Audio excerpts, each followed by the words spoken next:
کرنا۔ میرے مصطفیٰ علیہ السلام کی بارگاہ کی طرف جانے سے ابو جہل نے کہا کہ تو یہاں پر بیٹھ، دیہڑی تمہیں میں دوں گا جتنے درہم کہے گا، لیکن کوئی بندہ اس طرف نہ جائے۔ اب وہ بیٹھ گیا، وہ بندوں کو جناب جو بھی جاتا اسے منع کر دے اس طرف نہ جانا، روکتا رہا۔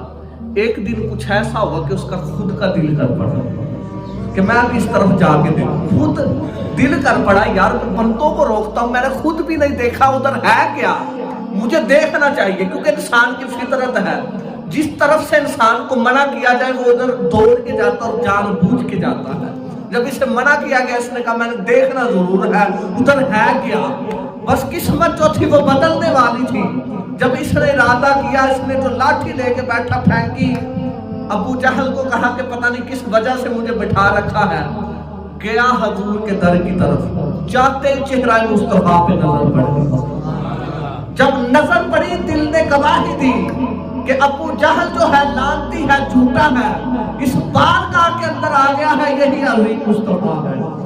جب دل نے گواہی دی کہ سچا ہے، یہ چہرے سے جھوٹا نہیں لگتا، یہ حق ہے، یہ سچ ہے، اب حضور کی بارگاہ کے اندر پہنچا۔ از کی ایسے ایسے ابو جہل نے مجھے بٹھا رکھا تھا، میں منع کروں، میرے مصطفیٰ مسکرا دیے، فرمایا پھر از کی جب میں نے آپ کو دیکھا آپ کا چہرہ تو مجھے ایسے لگ رہا ہے کہ میں بھی کلمہ پڑھ کے مسلمان ہوں۔ میرے نبی نے فرمایا کلمہ پڑھ لے۔ کہنے لگا ایسے نہیں، میری ایک شرط ہے۔ فرمایا بول۔ کہنے لگا یہ شرط ہے کہ کھجوریں جو ہیں وہ اپنے ہاتھوں سے آپ ان کی گٹکوں کو لگاؤ گے اور رات کو آپ شام کو ان کو لگاؤ، صبح وہ بڑی بھی ہو جائیں، ان پہ پھل بھی لگ جائیں، کھجوریں لگ بھی جائیں، لیکن جب کھجوریں لگ جائیں تو پھر میں ان کھجوروں کو کھاتے ہوئے تمہارے کلمے کی گواہی دوں گا، تمہارا کلمہ پڑھ لوں گا۔ میرے مصطفیٰ نے فرمایا ٹھیک ہے چل۔ حضور خود گئے، صدیق اکبر ساتھ تھے، فاروق اعظم ساتھ تھے۔ میرے نبی نے جاتے ہی اپنے ہاتھوں کے ساتھ ان گٹکوں کو لگا دیا اور لگا کے حضور واپس آ گئے۔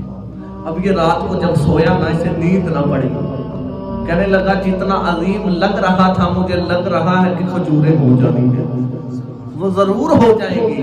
اب یہ پریشان، اس کو نیند نہیں آ رہی، جا کے ابو جہل کے دروازے پر دستک دی، کہنے لگا تو سو رہا ہے مجھے نیند نہیں آ رہی۔ ابو جہل کہنے لگا ہوا کیا ہے؟ اس نے ساری بات بتا دی کہ میں اس طرح معاہدہ کیا، شرط لگائی، حضور سے کہا کہ ایک شرط اگر وہ پوری ہو جائے تو میں کلمہ پڑھ لوں گا۔ کہا کون سی؟ کہنے لگا گٹکوں والی وہ نبی پاک نے لگا دی ہے، اب صبح کا انتظار ہے۔ ابو جہل نے اپنے ماتھے پہ ہاتھ مارا، اس نے کہا چاہے تیرا بیڑا غرق ہو، یہ ہو جائے گی، یہ ہو جائے گی۔ اسے پتا تھا عظمت مصطفیٰ کا۔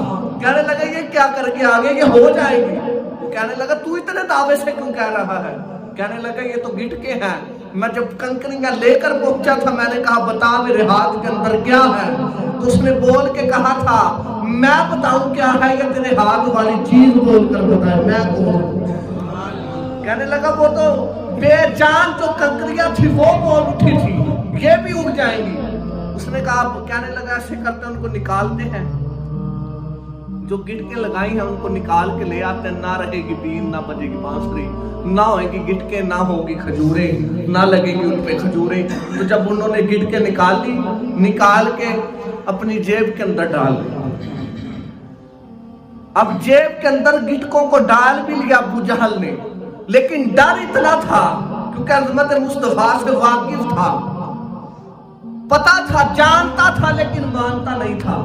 اب گٹکے جیب کے اندر جب ڈال لی تو رات کو پھر پریشان، اسے یہ ڈر تھا کہیں پھر نہ ہو جائیں۔ اس نے ایسا کیا کچھ چیزیں اکٹھی کر کے ان کو آگ لگا کے کھجوروں میں، کھجوریں کی جو گٹکے تھی ان میں ڈال دی۔ جب گٹکوں کو ڈالا وہ راکھ ہو گئی، سڑ گئی۔ اب سکون سے سو گیا، اب خیر ہے، اب خیر ہے، اب کوئی مسئلہ نہیں بنے گا۔ صبح جاتے ہی ابو جہل تو وہ جو بندہ ساتھ تھا حضور کی بارگاہ کے اندر، حضور مسجد نبوی سے نکلے، صدیق اکبر بھی ساتھ تھے۔ اب انہوں نے ٹیم تیار کی ہوئی تھی منافقوں نے، بچوں کی۔ انہیں کہا کہ جب ہم وہاں پر پہنچے وہاں پر کھجوریں نہیں ہوں گی، تم نے دیکھ کے مذاق کرنا ہے، حضور کا مذاق اڑانا ہے اور تالیاں مار کے مذاق اڑانا ہے۔ وہ بچوں کی ٹیم انہوں نے تیار کی۔ اب حضور چلے جب خرامہ خرامہ چلے اس جگہ پر پہنچے تو دیکھ کر وہ حیران رہ گئے کہ کھجوریں بھی ہو گئی، ان پہ کھجوریں بھی لگ گئی۔ ابھی رات کا وقت گزرا تھا، میرے مصطفیٰ نے اشارہ کیا ہاں کھاؤ کلمہ پڑھ۔ اس نے اوپر جا کے کھجور منہ پہ ڈالی، کلمہ اس نے پڑھنا تھا، کھجور